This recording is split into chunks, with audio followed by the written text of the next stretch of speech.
आज का हमारा टॉपिक रहने वाला है इवैल्यूएशन के ऊपर, जिसको हमने टेस्टिंग एंड इवैल्यूएशन से लिया है। आज के इस टॉपिक में हम टेस्टिंग एंड इवैल्यूएशन को कम्प्लीटली डिस्कस करने वाले हैं। स्टार्ट करते हैं हमारा आज का टॉपिक इवैल्यूएशन के डेफिनेशंस से, जो हमें डिफरेंट स्कॉलर्स ने दिए हैं।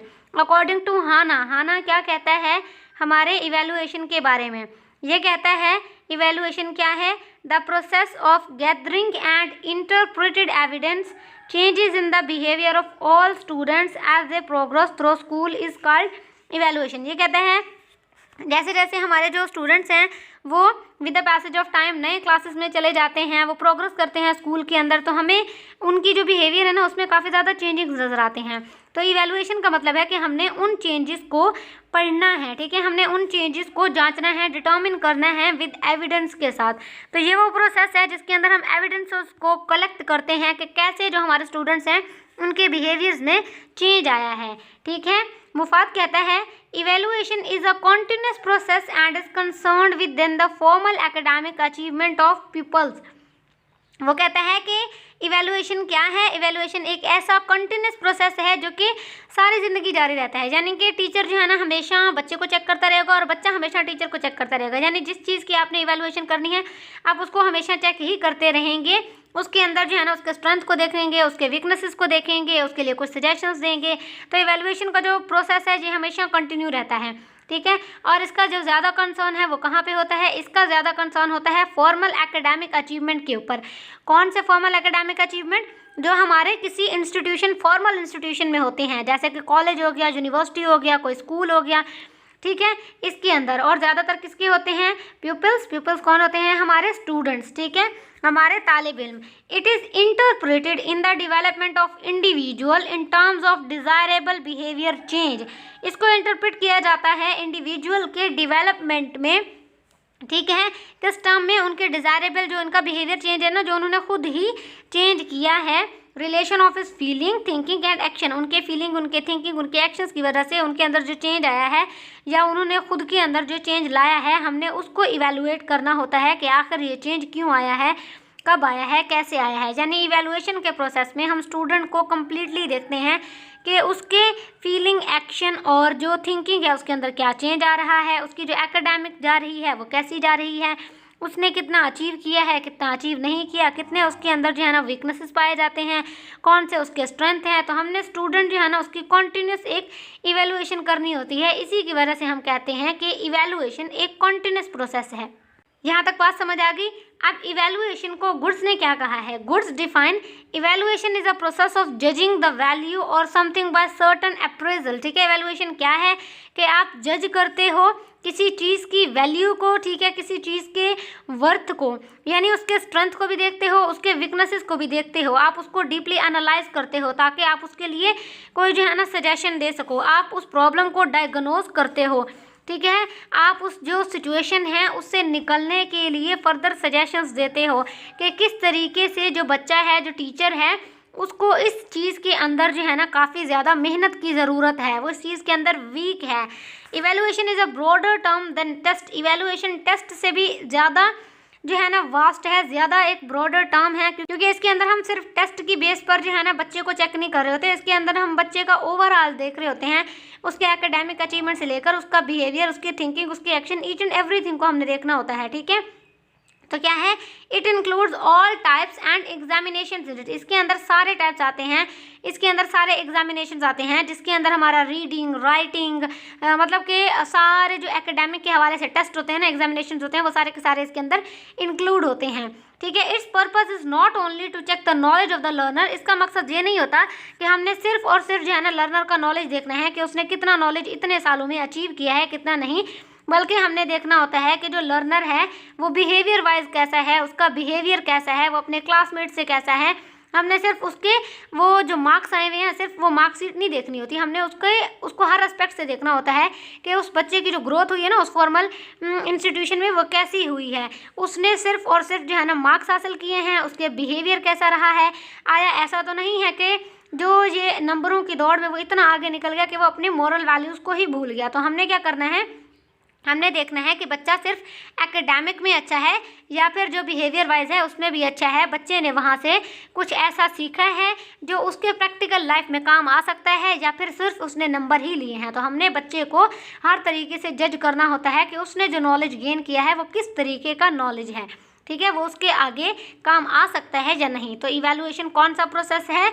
जजिंग द वैल्यू और समथिंग बाय सर्टेन अप्रेजल। अब गोल्स क्या होते हैं हमारे पास इवैल्यूएशन के? इवैल्यूएशन का जो मेन गोल होता है ना वो यही होता है कि वो हमें इंफॉर्मेशन प्रोवाइड करता है कि किस तरीके से जो स्टूडेंट हैं, जो हमारे टीचर्स हैं, उनकी जो लर्निंग है, उनके जो मेथड्स हैं, ठीक है, उनको हम बेहतर बना सकते हैं। The goal of evaluation is to provide teachers and students with information to improve learning outcomes, कि आप किस तरीके से जो अपने सीखने का अमल है उसको बेहतर बना सकते हैं। And Maihar the effectiveness of teaching and learning practice, और इसके अंदर आप मैयर करते हो आपके टीचिंग का आपके बच्चों पर क्या असर पड़ रहा है, एंड लर्निंग प्रैक्टिसेस जो आप बार बार रिहर्सल करते हो किसी चीज़ को सीखने के बारे में, ठीक है, जैसे कि ड्रिल्स करवाए जाते हैं बच्चों को, स्पीच एक्टिविटीज़ करवाई जाती हैं, इस तरह की जो थेरेपीज़ होती हैं ना, आपने वो देखने होते हैं कि आपने कौन सा वो टीचिंग मेथड इस्तेमाल किया है जो आपके बच्चे के ऊपर जो है ना इन्फ्लुएंस कर रहा है और वो कुछ सीख रहा है, और वो जो उसका सीखना है वो पॉजिटिव है या नेगेटिव है। तो ये हमने चेक करना होता है, और यही जो है ना हमारे इवैल्यूएशन का गोल होता है, ठीक है। Evaluation methods can include test, quizzes, essays, projects, observations and many more, ठीक है। इवैल्यूएशन मेथड यानी इवैल्यूएशन को हम किन किन तरीकों से जांच सकते हैं, कैसे हम इसको डिटर्मिन कर सकते हैं। एक तो हमने बच्चों से ले लिए टेस्ट, ठीक है, दूसरा हम उनसे क्विज लेते रहेंगे, हम उनसे जो है ना एसेस लेते रहेंगे, यानी जिसके ज़रिए से वो अपने थॉट्स को ऑर्गेनाइज करेंगे, वो एक जो है ना प्रॉपर तरीके से एक स्ट्रक्चर के अंदर अपने थॉट्स देंगे। पहले जो है ना वो उस चीज़ को डिस्कस करेंगे, फिर उसके ऊपर वो अपने जो थॉट्स हैं उनको लिखेंगे कि नहीं, फिर वो सजेशंस देंगे, फिर लास्ट में आकर वो उस टॉपिक को कंक्लूड करेंगे। यानी एक लंबी बहस के बाद जो है ना वो उस ऐसे को एक प्रॉपर तरीके से लिखकर हमारे सामने पेश करेंगे, तो हमें पता चलेगा कि बच्चे की अपनी सोचें कितनी हैं, यानी उसके अपने थॉट्स, जो उसका सोचने का अमल है वो कहाँ तक पहुँचा है, उसका जो नॉलेज है वो कहाँ तक पहुँचा है, ठीक है।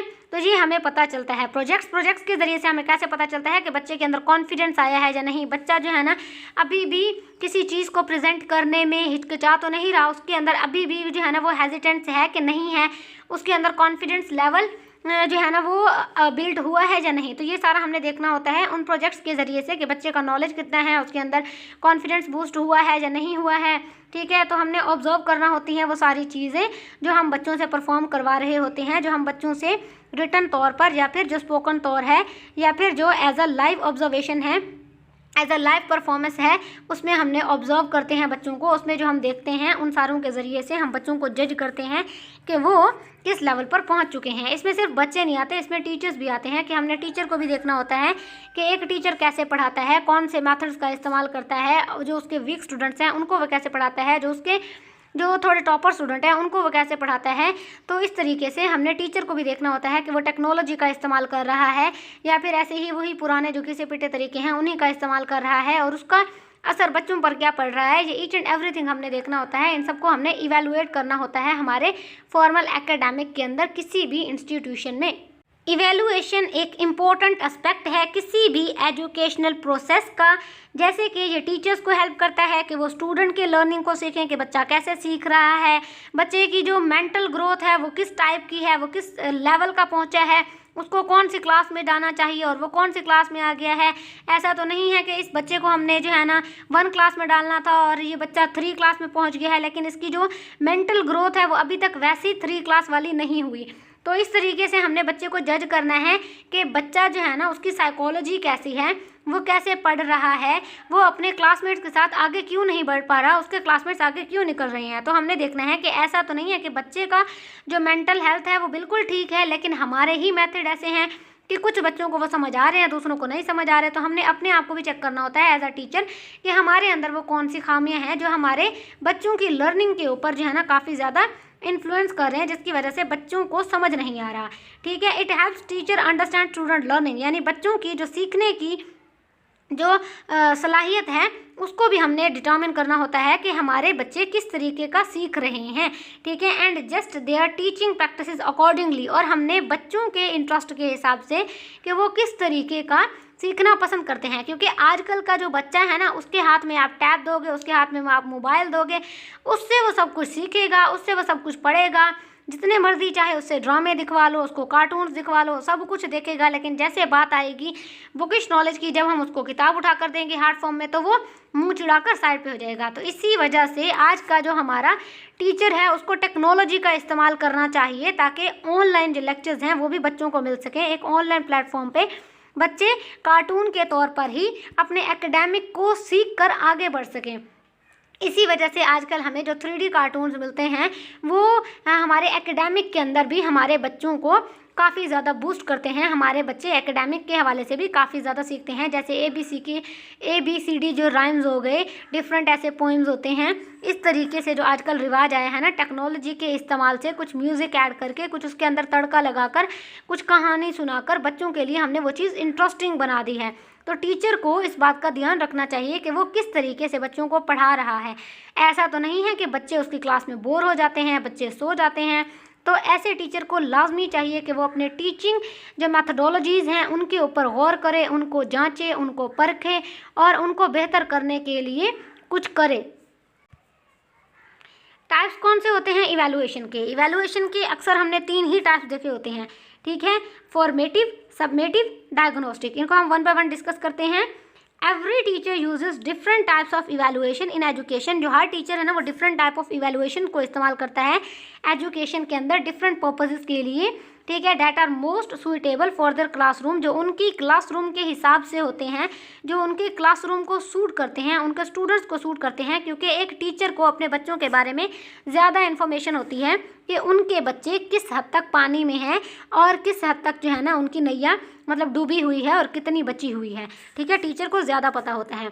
And it is important to understand the different types of evaluation in education processes and how one can use them in their teaching। तो इसी वजह से हमें ये समझना बहुत ज़्यादा ज़रूरी होता है कि हमने कौन से जो टाइप है एवेल्यूएशन का वो अपने एजुकेशन पर्पस के लिए इस्तेमाल कर रहे हैं अपने एजुकेशन प्रोसेस के अंदर, ठीक है, जो हमारे टीचिंग मेथड के अंदर हमारे बहुत ज़्यादा हेल्प करता है।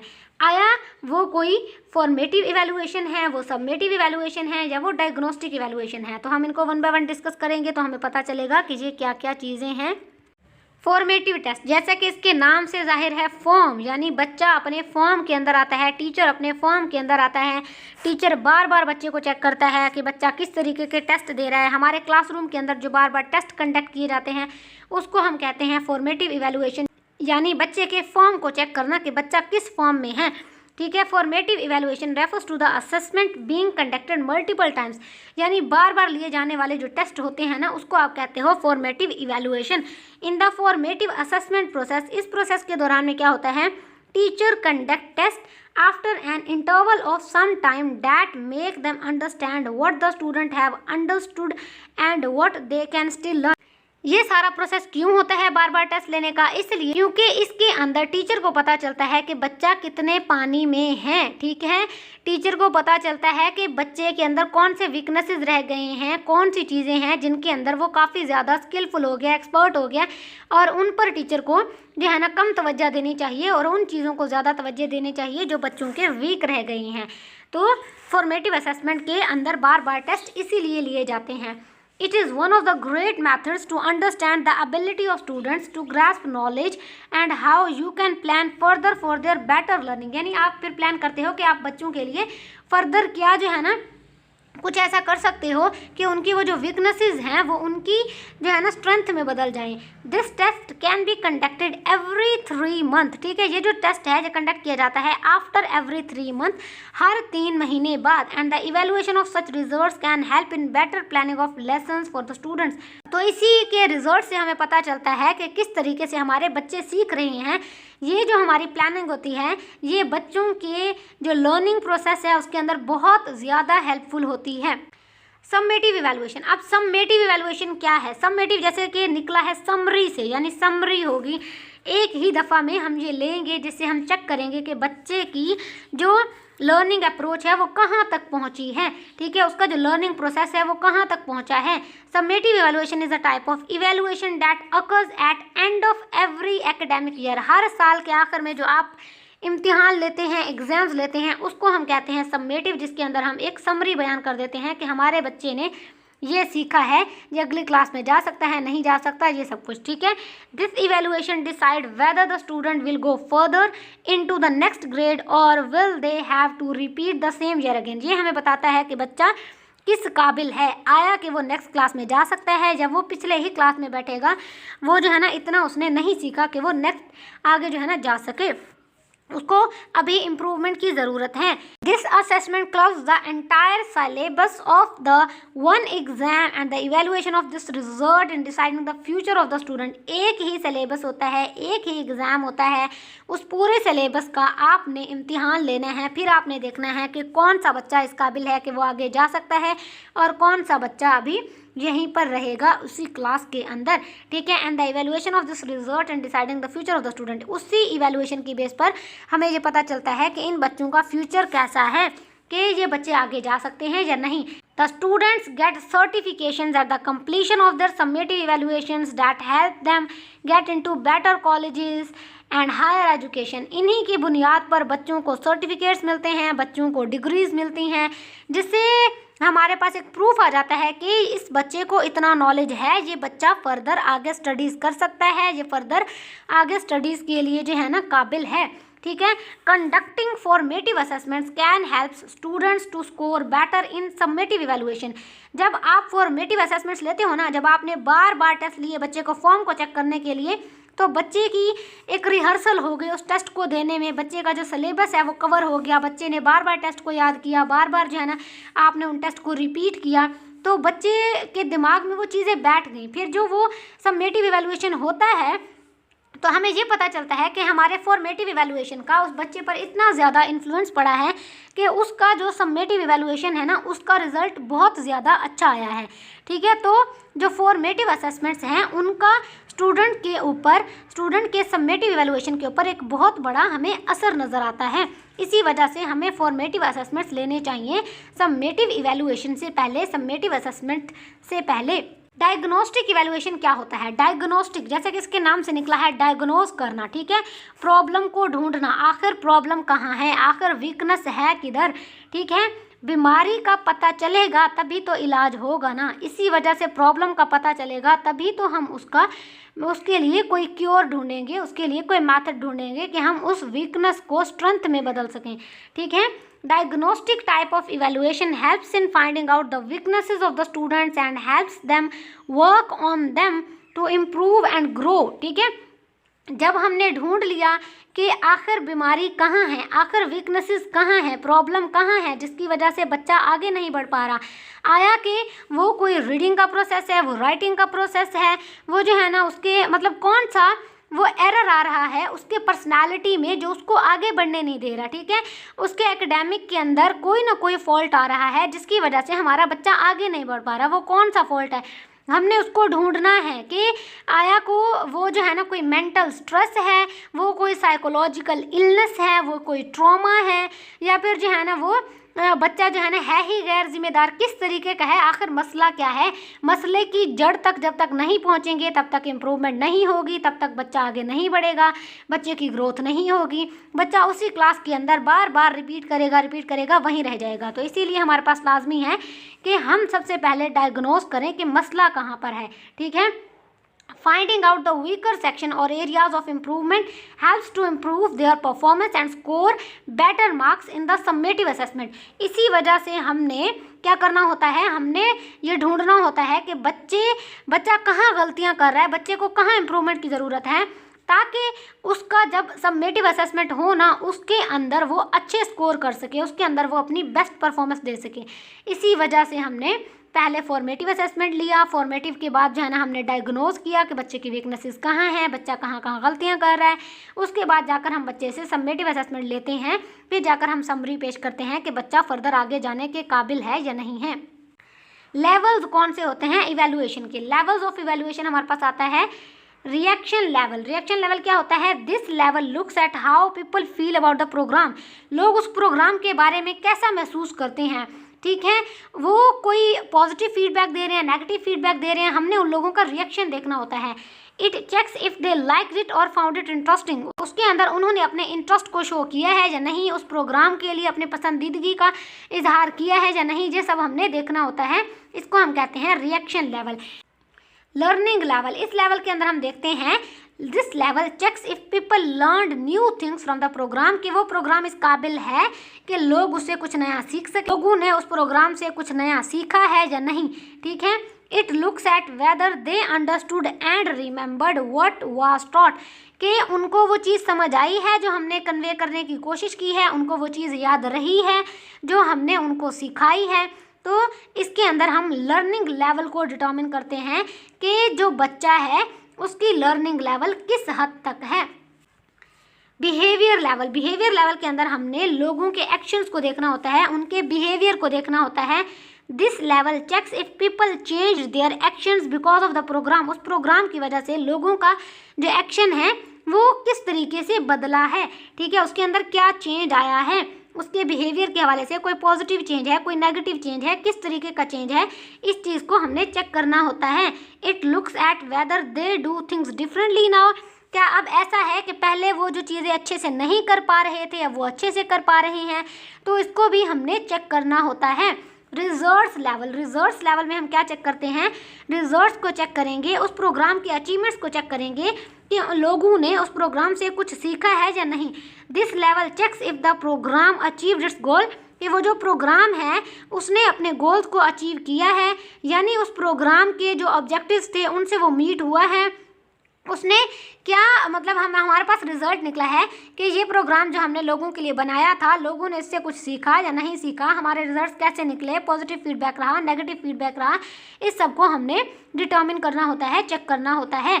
It looks at whether it made a difference in the organisation or community, ये हमें कैसे दिखाता है कि किस तरीके से जो हमारी ऑर्गेनाइजेशन है, हमारी कम्युनिटी है, वो एक दूसरे से जो है ना डिफरेंट है, उसके अंदर हमें डिफरेंस नज़र आता है। तो ये भी हमें जो है ना देखने का मौका मिलता है। एक इसके अंदर इवैल्यूएशन प्रोसेस के अंदर इम्पैक्ट लेवल के उनके ऊपर क्या हमने इम्पैक्ट छोड़ा है, आया कि वो कोई शॉर्ट टर्म हमने इम्पैक्ट छोड़ा है, लॉन्ग टर्म इम्पैक्ट छोड़ा है, तो इसके अंदर हमने देखना है कि हमारा जो प्रोग्राम है, ठीक है, उसने कैसा अपना इन्फ्लुएंस छोड़ा है हमारे ऑडियंस, हमारे लोगों के ऊपर। This level check the long term effects of the program, ये देखता है कि हमारे प्रोग्राम के लॉन्ग टर्म इफेक्ट्स आए हैं या नहीं आए हैं। It looks at how it affected people and society over time, कि with the passage of time society के ऊपर उस प्रोग्राम का क्या असर हमें नज़र आ रहा है।